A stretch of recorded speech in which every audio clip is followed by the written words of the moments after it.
What's going on? You know who it is. You know what it is. All right, you guys, peep game. So, Megyn Kelly makes a complete idiot of herself, and then instead of her taking accountability, retracting what she said, and apologizing to the Eagles organization and everybody involved with the Eagles, she just basically tucks her tail and just basically just runs away from the entire situation, doesn't really speak on it because basically she came out looking like an idiot because basically she made false claims and went on a tirade about the Eagles organization, allegedly, which it turned out not to be true, declining a invitation to go to the White House and visit Donald Trump. Donald Trump himself came out and said that they had not invited the Eagles to the White House, but they fully plan on extending a invitation for the Eagles to visit the White House. And as I said before, instead of her just taking accountability and saying she got it wrong, basically she just keeps her mouth shut to the point to where Don Lemon went off on her and basically called her a Karen, which he is a Karen. Keep in mind, the previous year, which was last year, she went on this tirade about lift every voice and sing, being divisive, and all that stuff. And they wanted something more inclusive. Like, listen, stop it. But we know that this lady is we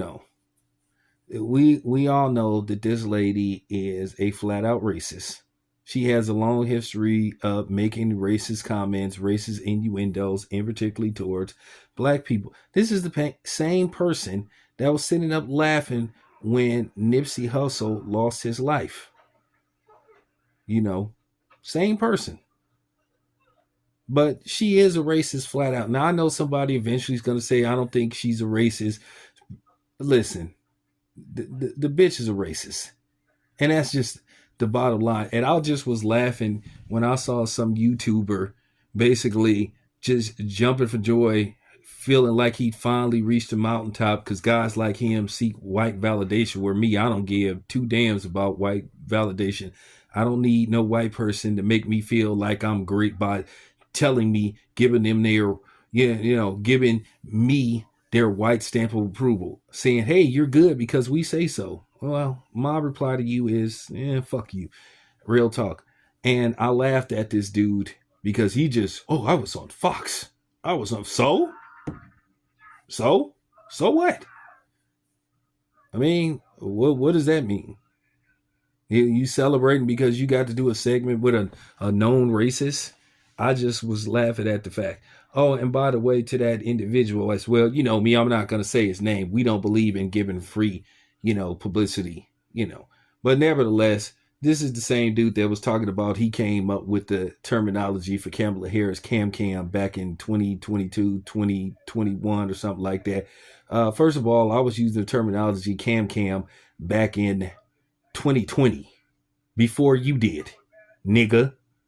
So you didn't come up with shit. It was me, solely me.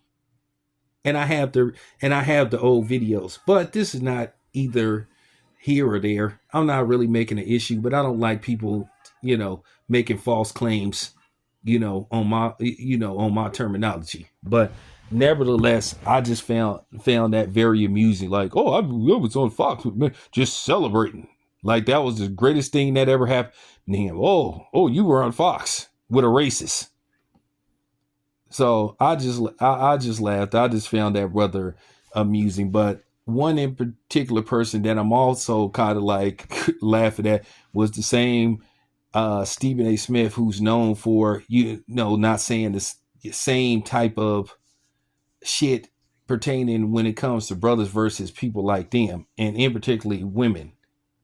He kind of been shook ever since the thing with Michelle Beadle happened, where basically he was telling the truth, and basically ESPN made him go on a humiliation shaming ritual apologizing, which he said nothing wrong. But he kind of didn't go in on her like he loved to go in on the brothers, put the camera on me, I'm going to say this, I'm going to say that. Like, he don't have that same energy. So I just found that very laughable because he kind of tried to soft shoe it. It was no screaming. It was None of that type of stuff. He basically was trying to psycho analyze her. And I just felt that just very funny. But, this same dude that defended her, you know, you defended her when people was going in on her for basically going on this tirade about lift every voice and sing. You was telling us we need to simmer down. We need to, you know, be careful who we call a racist and all that stuff. Listen, that white bitch is a flat out racist, and that's just the bottom line. So, Stephen A., please cut the shit, dude. You know what she is, and you know what she stands for. You know what she's all about. So, come on, man, just stop it. But once again, I just find that amusing. Once again, he didn't display the same energy for, the Karen as he does the brothers. You know, well, let me tell you this and all that stuff. But it's cool, Stephen A. I get it, man. I know them Karens got you a little bit annoyed because of what happened with Michelle Beadle, so I get it. But I had to put this out there. Anyway, it's your boy Tim Biz. I'm out.